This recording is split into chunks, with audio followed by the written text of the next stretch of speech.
Welcome to Prince Short and House, exercise number 133.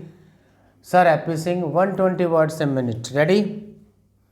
Start. Sir, I rise today to participate in the debate on motion of thanks on President's address with a deep sense of disquiet.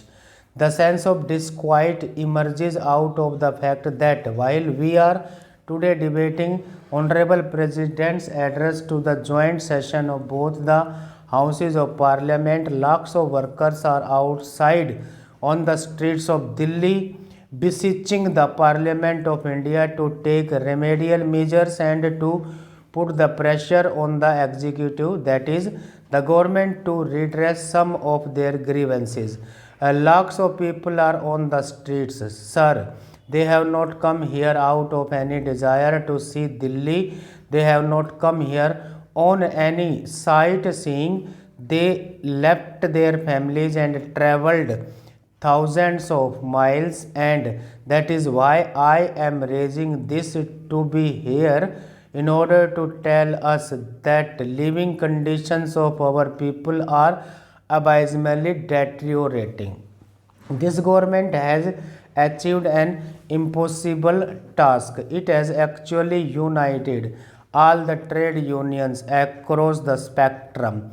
This is a task for which I would like to thank the government for having united all the trade unions.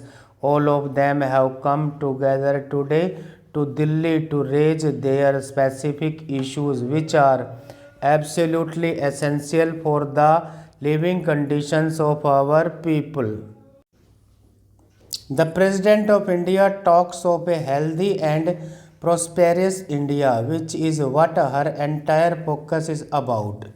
A healthy and prosperous India is impossible without the workers and the exploited sections of our people's well-being being taken care of.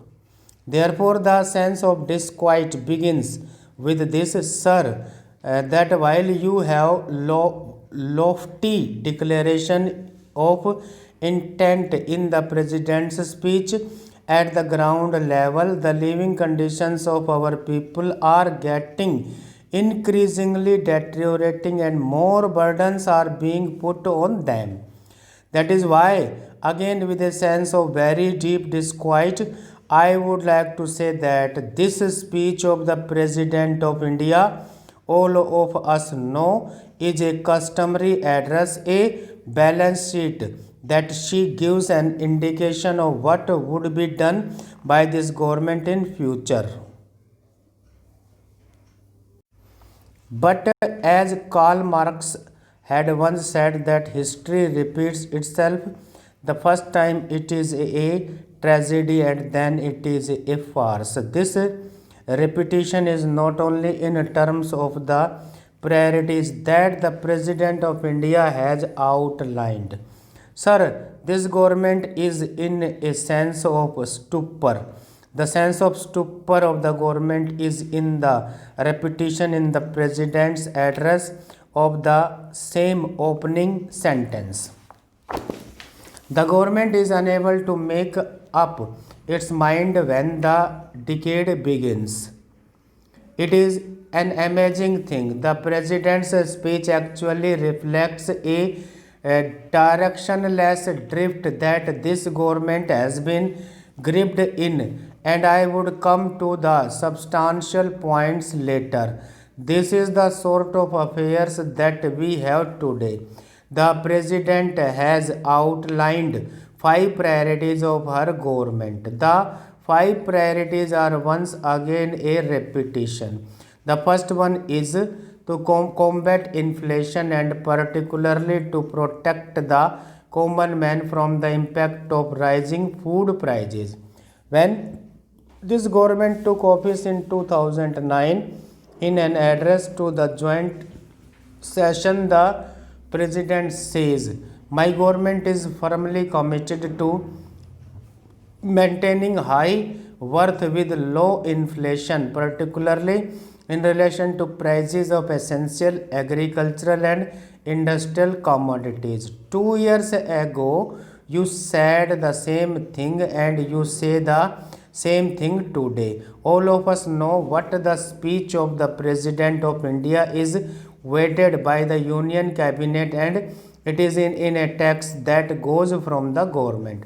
So it is the cabinet that is repeating itself over and over again over these years. What is that you are going to do in order to combat this inflation? Sir, there is not one concrete step that is being given here in order to combat inflation. We would like to know whether they are going to ban speculation in essential commodities. It has reached to the tune of 15 lakh crores of rupees a year. The value traded in the forward trading and commodity charges is today 1.5 times the value of your annual budget. Why would anybody put value in speculative trading unless he makes profit out of this speculative trading? On that, there is not even a word in the president's address. Unless prices rise, they cannot make their profits, and unless you ban the speculative trading, it is impossible to control this runaway inflation. Sir, this situation must change and our farmers must benefit. Animal husbandry and agriculture production must increase. Wastage must reduce, inflation must decrease, and consumers should get quality products in cheap rates. If there is more production and more competition in the retail field, naturally prices will drop. And since India is a manufacturing hub and we have cheap skilled labor and natural resources, most of these companies are going to set up small scale manufacturing units in the country. Stop.